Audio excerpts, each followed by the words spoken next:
सांगलीमधून पाणीपट्टी दरवाढी विरोधात शेतकरी चक्काजाम आंदोलन करणार आहेत। पाणीपट्टी दरवाढी विरोधात 29 मे रोजी शेतकरी आंदोलन करणार आहेत। पुणे बंगळुरू महामार्गावर कोल्हापूर इथं शेतकऱ्यांचं हे चक्काजाम होणार असल्याची माहिती आहे। तर राष्ट्रवादी एसपीचे आमदार अरुण लाड आणि सामाजिक कार्यकर्ते भारत पाटणकर यांनी सांगलीमध्ये झालेल्या बैठकीत हा निर्णय घेतलाय। महाराष्ट्र इरिगेशन फेडरेशन आणि श्रमिक मुक्ती दलाच्या सांगलीमध्ये झालेल्या बैठकीमध्ये हा निर्णय घेण्यात आला आहे। तर मोठी आणि महत्त्वाची बातमी म्हणावी लागेल, जी पाणीपट्टी वाढलेली आहे, पाणीपट्टीची दरवाढ झाली आहे, त्या विरोधात शेतकरी आता आक्रमक झाल्याचं दिसून येते। शेतकरी चक्काजाम आंदोलन करणार आहेत। 29 मे रोजी शेतकरी हे आंदोलन करणार आहेत। पुणे बंगळुरू महामार्गावर कोल्हापूरमध्ये शेतकऱ्यांचं हे चक्काजाम आंदोलन होणार असल्याची माहिती समोर येते।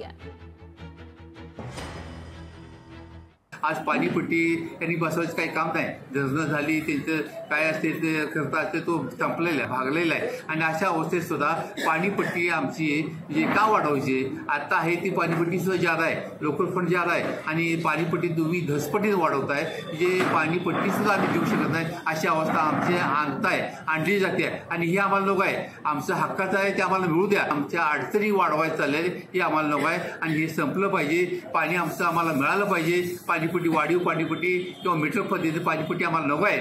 त्यासाठी आमचं मोठं आंदोलन होईल आणि त्या आंदोलनात आम्ही निर्णय घेतल्याशिवाय आम्ही तिथं जागेवर उठत नाही। लोकशाही मराठी ऐका, पहा, जागरूक रहा।